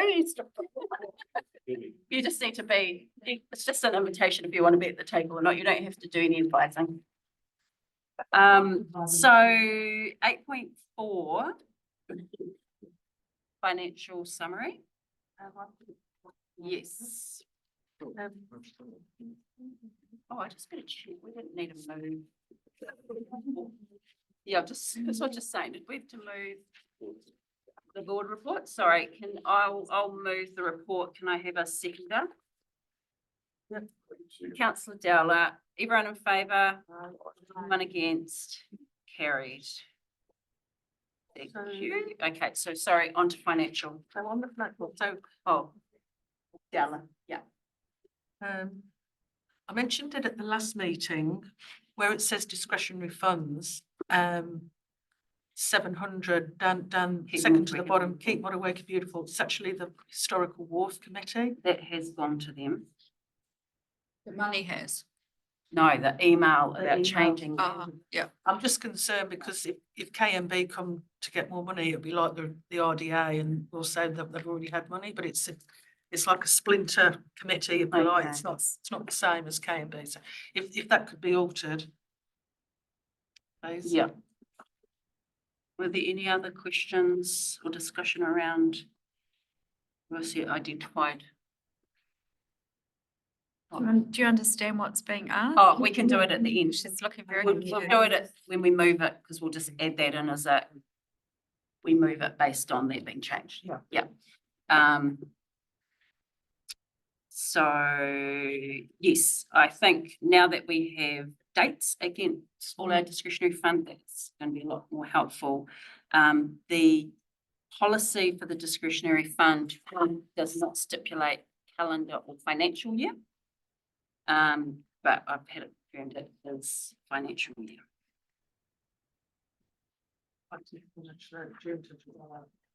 Yeah, so June. July 1 to June 30. Yeah. Okay, any other? Nothing?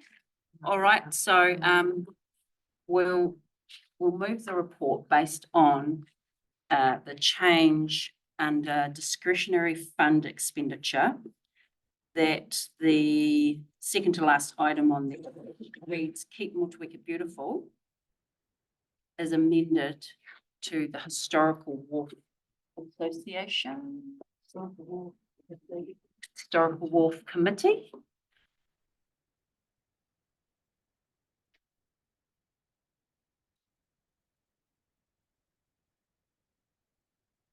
So I'm happy to move that.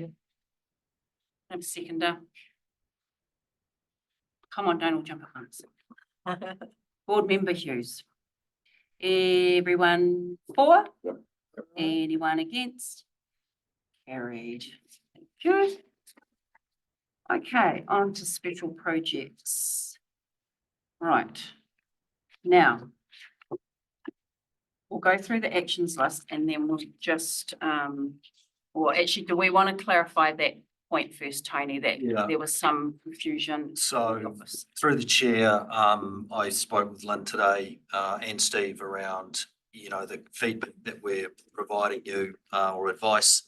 And I know Steve and Lynn have provided an email to you, Madam Chair, that, they're all mostly comfortable. I think that's what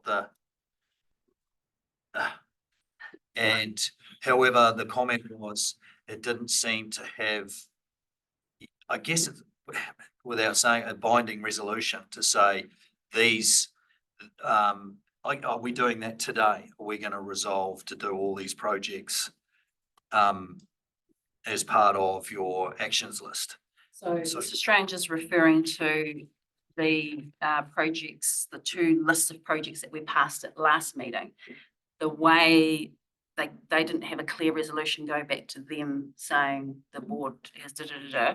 In the meetings, it's sort of a bit split. It says moved by, can't remember who, and then carried down after some of the comments. And I just said earlier to Mr. Strange that it's in our actions list as a resolution on that date.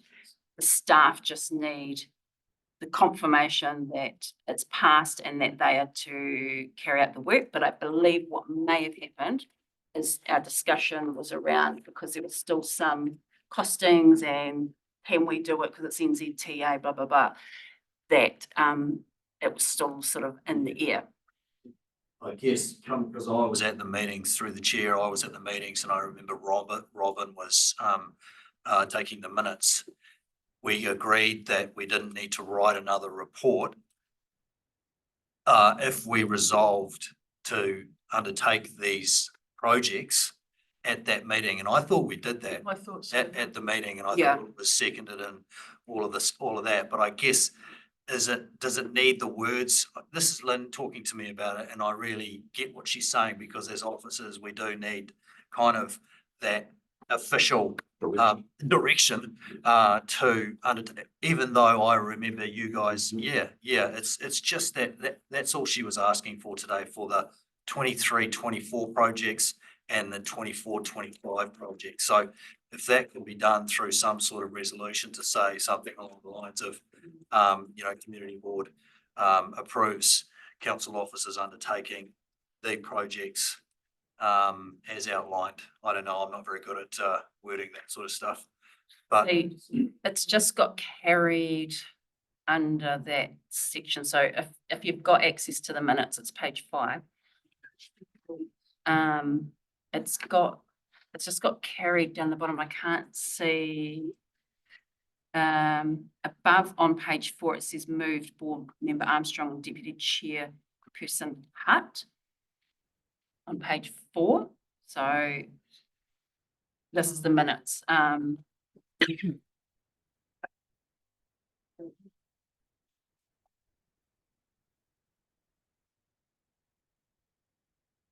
Yeah, I guess it's just for their end, so we've got to make it clear for Lynn. sorry, it does seem like a small. Yes. So really cheap, because the information reports are decision reports. So like it's not a project. No. Update information. decision before, but I find it funny that they've captured the right resolutions, but it's popped up on a no decision. It's an information only report. But they've also attached last month's But- decision. Yeah. So, sorry, not there, at the end here.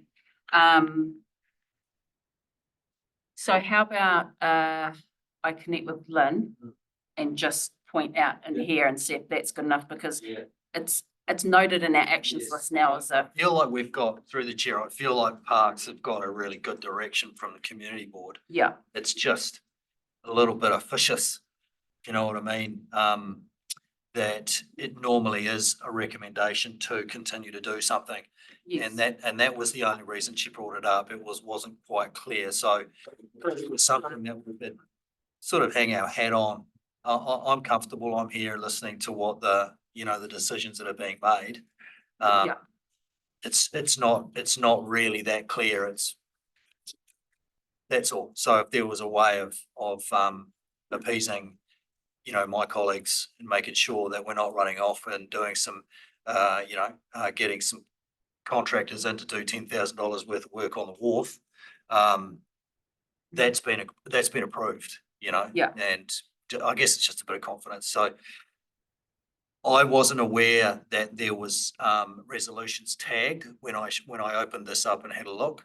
I'm not sure that Lynn had seen that either. So maybe let me go back and I'll show her and the rest of the team, especially Steve, Minutes, the yeah. minutes.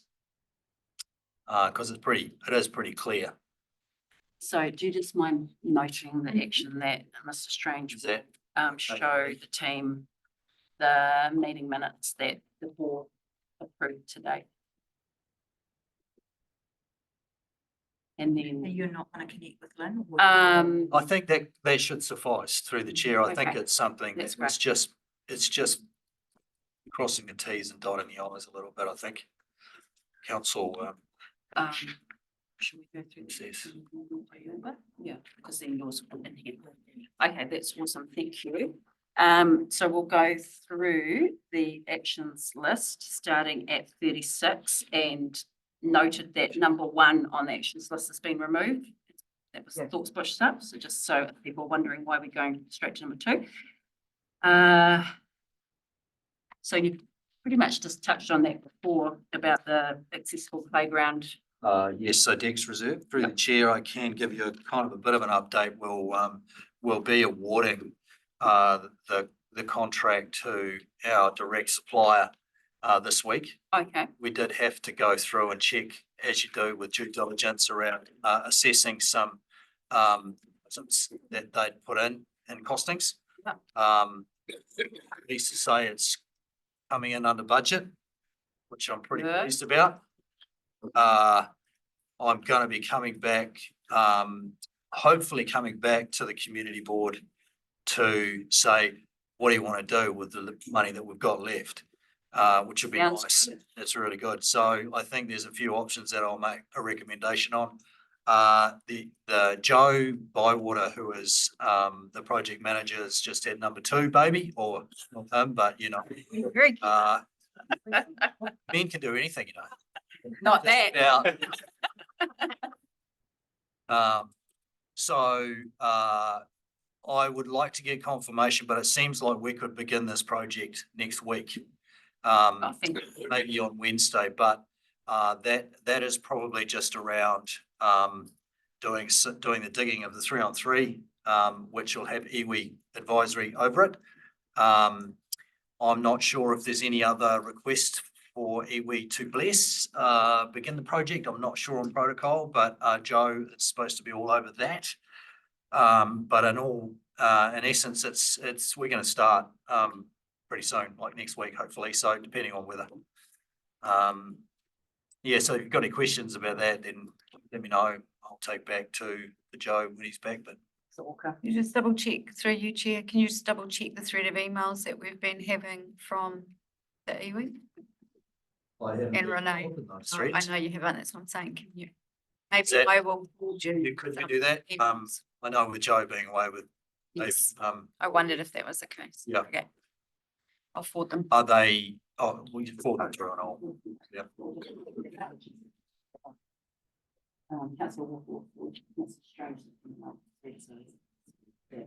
Any more questions about? No, okay, moving on to number 3. The only thing I had with this is the Maraho Sandy Bay Association is we just need to remove annual from in there, so that's just an action, which I can actually easily do. Was there any update from your, I suppose you managed to meet with them since, because it was the end of May. Oh, yeah, sorry. Yeah, last We're on there. Oh, last night, perfect. Right, and their treasurer is going to get in touch with Mr. Kirby around a way forward of how we get this so that aligns with anybody else that has got that kind of grant money. Because this sits as a completely curveball different process. Yeah, And I spoke to the chair on the phone this morning, post last night's meeting. I'm going to connect him with Mr. Kirby to move that okay, in awesome. a different shape, form. Thank you. Perfect, thank you. Okay, page 38, Motueka Cemetery. So there's quite a bit of updates there, isn't there? Yeah. So I did go back to Mr. Richards around, because he said I've instructed 2 concrete pads. The initial visit I had with him was around putting there are already 2 concrete pads down the water end of the cemetery, and I was like, well, we should probably have some seats here. But he's indicated that the pads will be going on the northern and southern sides because there's no seating down there. So, and it sounds like he's managed to reclaim a seat from somewhere else, so it's going to bring the costs down a bit. I thought I might have written it here, but I haven't. And then I think he's going ahead with everything. Yeah. As far as I'm aware. Yeah, both Lynn Yep. and Steve are champing at the bit to keep moving. I think. Yeah. Not sure if there was anything else. No, it's all. It is all under control, isn't it? So Oh, I'll good. bring a message and I've got that. Mr. Ogilvy's all over it. Thank you. Ogilvy's happy. What's that? Mr. Ogilvy's happy. Yeah, I'll go like that. That's good because that now with that cheaper option with the seats, it's bringing it in at just over 8,000. So it's like 8,100, and our grant was 8,000. So that's positive. And I guess the good thing with having Mr. Ogilvy involved too is all those other little maintenance things that you know, just to lift the area and the entrance and stuff. Sounds like Lynn and Steve are working with Mr. Ogilvy. Fantastic. Honestly. Thank you. Number 5, saltwater baths. I haven't heard of. Do you have an update? There was something, I think. Yes.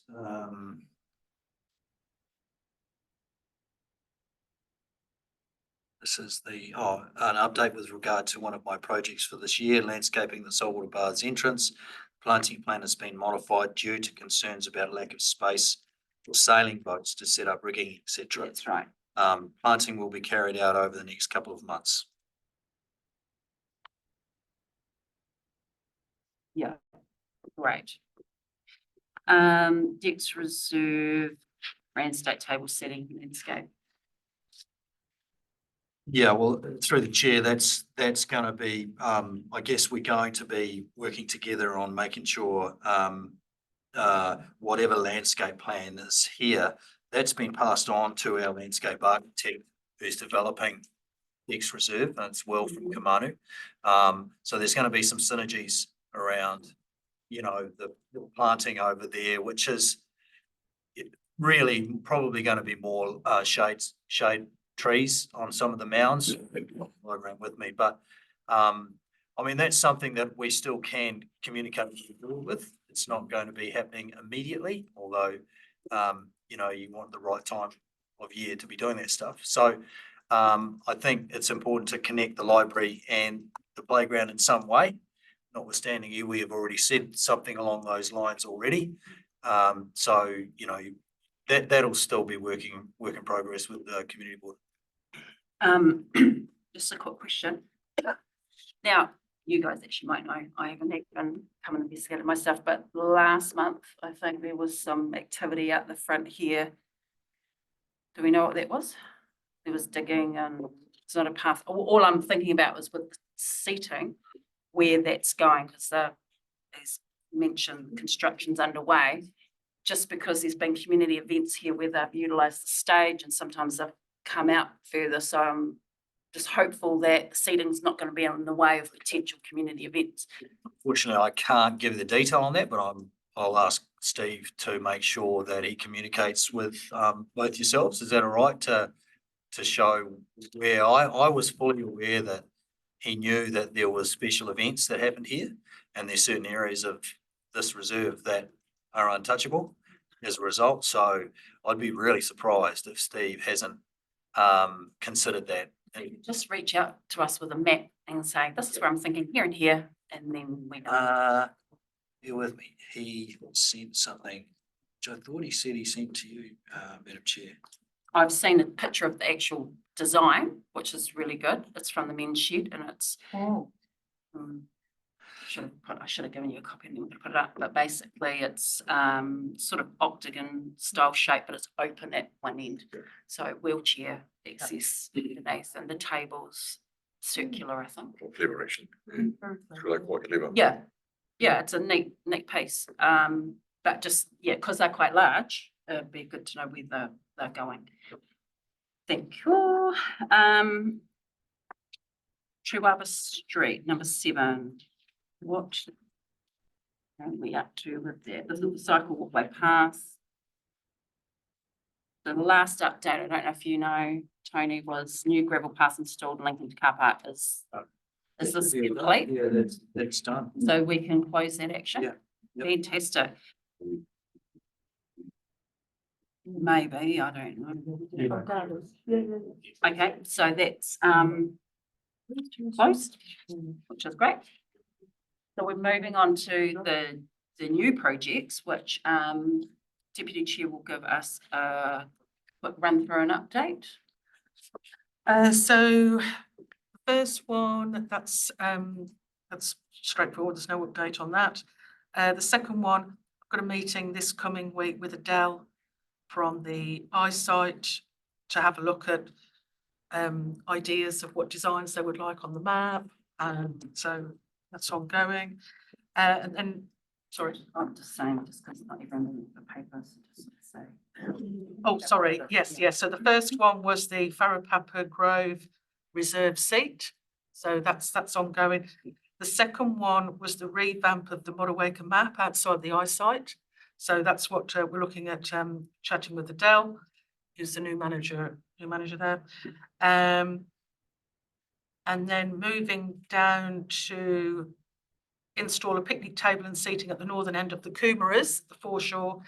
I've spoken with Stu Robertson down at Dock, and they brought up heaps of maps, and it is Dockland. So I'm waiting to hear back from Mark Townsend, and he's going to confirm, because they're just looking at, they've got no objections for the seat to be there, but they're just looking at future maintenance and things like that. So he's going to just confirm yay or nay.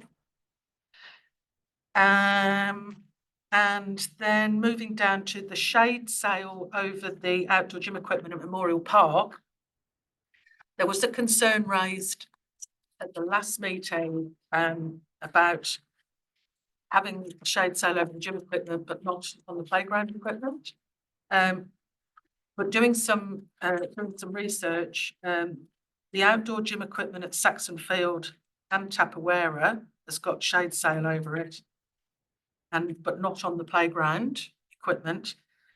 So I think if we start putting a shade sale over the playground at Memorial Park instead of the gym equipment, because we might get complaints that we're thinking more about the gym people than the children at the playground, then we would have to put shade sales over all of our playground equipment. So I think because there's shade sale existing on Saxon Field gym equipment and Tapawera, I can't see it being an issue, but that was just a concern raised. Some members of the public might argue that why are we favouring the gym people rather than the And the kiddies. Boy, am I gonna get in trouble for saying this. Oh, It's outdoor gym equipment. Why are we putting shade covers on gym equipment? remember we've passed this. Yeah, I know, but. Okay, I feel we should have spent the money elsewhere, but. Anyway, it's Can't all good. I'm Councillor, just wondering why we skipped past Ted Reid Reserve and. Oh, it was just that there's no updates on those, sorry. Oh. Sorry. Yeah. The next update is the Motueka welcome sign, which, so it's the third matching one that is on the Rewalker side of the Motueka Bridge. Met with Phil Hamblin and Andy High from NZTA on site, and they've picked the location and they're really happy about it. So they advised me to talk to Network Tasman, which I have done, and got they've got no objections because of the height, because there's an overpower cable. So with the location and the height of the sign, they've confirmed that they're happy with the location. It's not gonna, there's enough clearance. So the only thing we're waiting on now is Troy Chapman to come back. He's meeting with Phil Hamlin tomorrow to look at whether we can get away with doing it without a traffic management plan. So NZTA are feeling quite positive about it because where the sign's going to be is 8 metres off the road within the grass area. So they're hoping that it might be a case of just putting a couple of cones up. like the good old days. So we don't need 55 pilot vehicles and that. So we're getting closer. So we're getting closer. But the fact that NZTA, and also just as a sideline from that, is they're also happy for us to have solar lights on the 3 signs. Obviously, the one at the aerodrome is TDC, but the one as you come in by the roundabout and this new one, as long as it's not colourful strobe lights, they're happy with it just to be single colour white going up, solar. And they're finding out because there's a new solar system that's got really good batteries, so they're going to find out information about that. So it's looking positive. No more updates. So the approved crossings at the intersection, have we got any, do you know? Somebody started there. I know, Before the bridge closed, yeah. so they'll get all of that done while they're doing the connections to. Yep, they're doing, Low Street is being paid for by the Yep. stormwater upgrade through to, and we're doing the Rat Street one. Yep. Great. So it's all been done as we speak. Fantastic. When the road opens next week, it should all be pretty. Cool. Hopefully. And Historical Wharf Association have been. So told them, they're all. absolutely happy. thrilled to bits. Yeah, and they're aware that it's for bricks and mortar, not. And the concrete pad extension. Something. Concrete 3 pad that's extension. under those 2 tables at the Motueka Bridge. Yes, I haven't got an update on Oh. that, I'm afraid. Okay, that's all right. So that's all good. You'll chat to Lynn about getting them on register once you've seen the confirmation in the Yeah. minutes. And Yeah, I think it's just reassurance for her, through the chair. I think the minutes will be, I think the minutes will explain it. Great. Okay. So on that note, anyone? Yes. Just a point of clarification, these concrete pads, are they going around the picnic tables that were installed down at the bridge? Extending of what's already there. And is that because it's Rivers team and not Parks and Reserves and we can't maintain the area? Like, why are we extending the concrete pads? Yeah, it's the maintenance with the mowing.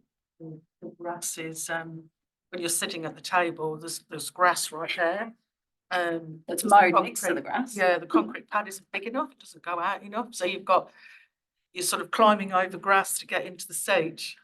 Whereas if we had it extended out, you could sit there without surrounded by grass, right? Yeah, So because I assume they're using those big Yeah, ride-on ones. Through the chair, I'm not sure who maintains that area. I've seen someone regularly, but I don't know who. Oh, okay, so you've seen someone? That's all we need to know. Someone's there. It's definitely someone with the big tractor mower, and that's why I I mean, think, ground cleaner, you're meaning a maintenance person that's there doing it. I'm just meaning the mower person. They're conscious, they can't go close to the table. I've got the. Bedtime. So they leave a bit of leeway. Yeah, so through the chair, it's basically the Oh, concrete strip. plinth. The table sits within that, and you need kind of a little bit on either side to wet eat the edges.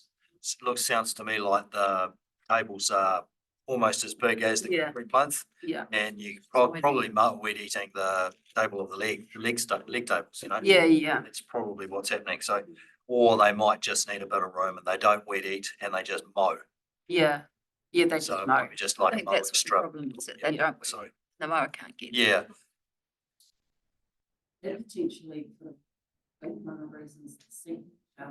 yeah, possibly, could have been it. Okay, so who would like to move the special projects report? I'd love to move. Okay, Deputy Chair Hutt, can I have a seconder, please? Councillor Dowler. Everyone in favour say aye. Anyone against? Carries. Whoa. I will close Karakia and then we are moving into workshop. I just have to find one. Oh, you've got one? That's good. Robert didn't have any of them. No. None in my book. Okay. Koe motu a mātou mahi, mo tēnei wā, manakitia mai, mātou katoa o mātou hoa o mātou whānau, ai o ki te aorangi. Thank you, everybody. Hey, that's a record. We've got like half an hour till our next meeting. It's only because Richard Kirby left early. Probably, yeah. I was just sitting here thinking I used to be able to read that far. Oh, no. Hey, JJ. Hey, I knew those dates clash with council. Oh, I didn't know if you. I just could only do it Wednesday, Thursday. And I didn't know if Mel was after something, so I was just putting it. Yeah. Doesn't matter what dates I'm about, sure. The,